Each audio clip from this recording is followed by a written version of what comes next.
Hey guys, well today we're going to be talking about sex. And why, you may ask? Because they're already trying to teach this in the classroom. Now, I am not trying to come at this as a political shenanigans or trying to demean anybody that's LGBT plus or anything, but we need to talk about this in a godly Christian type of way, because sex can potentially, it can harm your hormones. It's been said that men and women who watch pornography, it does something to their hormones. You should look it up. It's a very, very unique article. I'll try to find it for you guys. If I remember, I'll post it down below. It's a really cool, unique article, and sex can potentially be harmful. Like, it's important that we talk about this because they're already trying to teach it into our classrooms. And oh, I got a juicy story for you guys. If you guys haven't heard of the story of David, I was shocked when I was reading the story of David. He was a man's whore. Like, David had, like, I don't know how many concubines and how many wives. And when he stole that wife of that man, all because he fell in love with her and he liked the way she looked. And it described her as being like, that's the most beautiful woman, like almost like a goddess. Like, she was like, and he was like, I want her. And so he took her and he said, I'm going to want you. I want you. You're going to come and you're going to have sex with me and I'm going to lay with you. And then she told him, hey, I'm having your child. So he had to figure out a plan, a plot to kill her husband. And so he did. And when it came forth that he found out that her husband was killed in battle, he mourned with her, but it displeased the Lord. Like, God was like so angry with him that when their child was born, their child died instantly. Like, she was born ill and she didn't make it, and it was a girl and he didn't make it. And so David knew that it displeased the Lord, and he punished himself because he really felt it in his core how he really he felt it, how he really displeased the Lord. And he felt it, and he knew that he really was not in God's favor anymore, that he had literally disobeyed God's commandment, and God was angry with him. You know, he was displeased. Like, wasn't like he was angry, but he was just not satisfied, happy with what David had done. And David for a long time was like living in this like depression where he couldn't eat or get up because he was trying to find a way to get back to God and come back in conciliation with God and forgiveness from God from what he'd done, because he was like, it really displeased the Lord.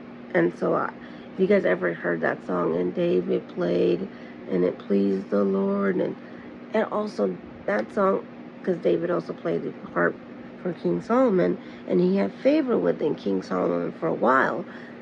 And King Solomon then grew jealous of David, and he wanted to murder David. He wanted David to be murdered. You know, even though he gave him one of his daughters to David, at the end he got so jealous that he wanted to murder David. So if you guys want to, like, that's also perfect for right now what's going on in Israel. It kind of gives you an insight to the history of the war between Israel, because it talks about how they've been fighting for years with the Palestinians. The Philistines are now Palestinians, in my opinion. So it's like this whole, I was like reading it when I've been reading the book of Samuel, I'm in chapter 2 now. And so I'm like chapter 2, Samuel chapter 2, and I'm just like reading this whole story of David, and it's so fascinating. I really recommend reading the story of David. So as I was reading, it was intriguing how much of a whore David was, because he had so many concubines, so many wives. Like, I was just like, and then after that, he went after another man. You know, he went in peace, and he didn't go after. He just went and go to this guy and you know, tell him we come in peace and blah blah blah. And the guy was like, no, they might be spies. They might come and want to blah blah blah.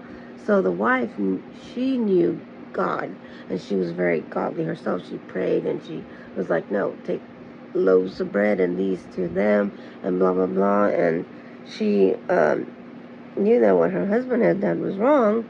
So when David heard what her husband had done to his men, he went and said, "Go slaughter them and kill them or whatever," and they were murdered. And so he went and took her under her wings. And I was like, that's another wife that he ended up getting. I was like, golly, how many wives did this man need? Like, can you imagine nowadays having that many wives? Like there's a group called Sister Wives, and I don't know if you guys ever watched that show. They don't seem very happy to me. Like, I don't care what people say. I like watching that show, but then there's times where I'm looking at them, they don't seem very happy. Because one's always competing with the other. One always calls while it's her husband's turn to go with the other wife. And she's always needing something from him.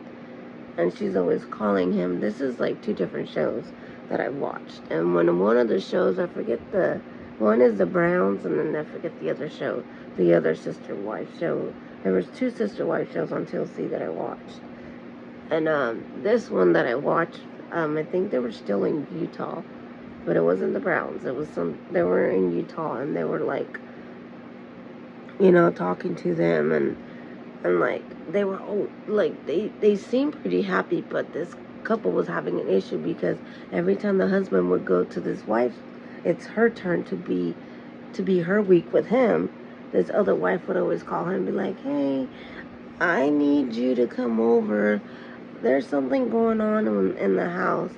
This needs to be fixed, and I can't get the window to blah blah blah, and it's cold and yada." And so the other wife would get angry, and she's like, "I feel like she's doing it on purpose because she's trying to get your attention."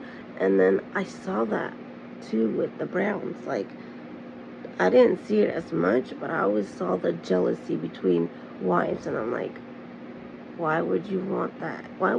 Do you think you can, comment down below if you think you can share your husband with someone else? I don't know if I could, and I don't think I could. I mean, the Bible does talk about how they had so many concubines, but then I don't know which scripture of the Bible it says also that it didn't please God. Like, he said, hey, it's not right for you guys to have this many wives. And so I was like trying to find where it says that. I'm like, then I was going crazy, and I was like, God, where does it say that?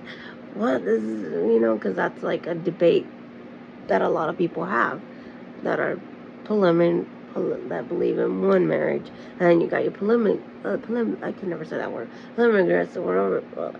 You guys know what word I'm trying to use, that say, oh, because everybody in the Bible had more than one wife and this and that. But sex can potentially do a lot of damage to a lot of people. A lot of people, when they watch pornography, it does something to not only your brain, but it also affects your hormones in a very bad way, because I was watching this thing where they did this study about people who watched pornography and how it changed their hormones drastically, because they would watch one video that they would get so aroused from, and then they would go and watch another video, and it was like no longer arousing them. Like, they had to find another video to try to arouse them, because these videos weren't doing it for them. And so after a while, these videos weren't arousing them enough. Like, it would get them like aroused, but it wasn't like, it was almost like a drug addiction. That's what one of them said. It was like almost like a drug addiction, where he constantly had to find more and more disgusting sexual pornography things to look at so that he can get more aroused. It wasn't no longer about the man sticking it in the girl and watching the man doing the girl, or the girl doing the man. He started switching to that's why some people, like, the child pornography business is blooming. It's disgusting, but it is blooming. And it's just like, it makes me cringe, but it's disgusting, but it is blooming, and we got to be aware of that. And then now, when they say they want to teach that in schools, where I think it's so inappropriate. And this is the reason why I did this video, is because I just don't think it should be taught in school. That's just my opinion. Now, if you're gay and you're the LBGQ plus whatever community, I'm not here to offend nobody. I'm not here to say, hey, no. I'm just here to say, for me, I just don't think it should belong in the classrooms. I think it should be mathematics, science, reading, writing, English, and all that. It's nothing to do with sex. I think that's just the parents, because it affects. Because a lot of the kids are coming home, when I see all these articles and reading all these videos and articles about all these kids coming home. There's one little girl that was crying to her mommy going, am I going to turn into a boy? Because that's what my teacher said, that I could be a boy. Now I'm scared that I'm going to turn into a boy. And she was literally crying. And I was just like watching the mom like tell them at the board meeting how she was angry that this was being taught in the classroom, and her daughter was being scared that she's going to turn into a boy. And her mom had to reassure her, no, these are your genitals. This is what you have. You were born a female. You are a woman. And it's confusing the kids. Now you have parents, which I'm not knocking them down either, but you have parents who believe, since when did we become English? English, because now there's pronouns. I thought English was for pronouns. Now we humans have to use pronouns on people, so I call it English. I was like, when did it become English? I thought pronouns were just pronouns for English, used in English and writing and reading, But now people are like, no, I refuse to call myself a man, because I don't feel like a man nor a woman. So you can call me them. And it's like, I'm confused so if you're confused like me, let me know, because I'm just confused. So now, you got these people that are non-binary, and so now they're saying we're going to teach our kids as soon as they're born not to be non-binary. We're not going to identify them. So they're called babies or babies. If I'm saying it wrong, comment down below. It's called they're not called babies. They're called babies or something like that. And it's just and it doesn't have a gender. And the gender is neutral. It doesn't have a gender. And they're going to let that baby, as it gets older, decide whether it wants to be a boy or a girl. They're not. And then I seen this video of this guy. He literally posted this video on TikTok, and it was said, oh, I just saw my newborn today, and I held her for the first time, and I was like, oh, she's so cute, look at her. And I just said, oh my God, look at how cute you look, and you're just so adorable, you're so cute. And she smiled, and because she smiled, I knew that she wanted to be a girl, so therefore she's a girl. And I'm just like, and then he said, she already told me she wants to be a girl. Because when I said, oh, look at how handsome, and he frowned, and he was like, and those were the guy's words, not mine. And no, I'm not mocking him. I'm just saying what he had said, that he thought, okay? So I'm kind of like, if we don't start talking about this with our children, if we don't start talking about this with our spouses and our families, the schools and everybody else is going to do it for you, and the results are not going to be pretty. So this is why I think we need to start talking about this with our kids, with ourselves, with our spouses, because this could potentially harm us in a bad way, that it can affect our mental health, and it can affect us in a negative way, that we're not being able to be positive, productive people, So I hope this video helps you guys. I hope this gets the conversation talking, and it starts with, even if it's uncomfortable, because I get it, trust me, it's uncomfortable. I have a 15-year-old kid, and I am constantly always having appropriate conversations with him about this, because I think it's important. We need to start talking to our children. we need to start.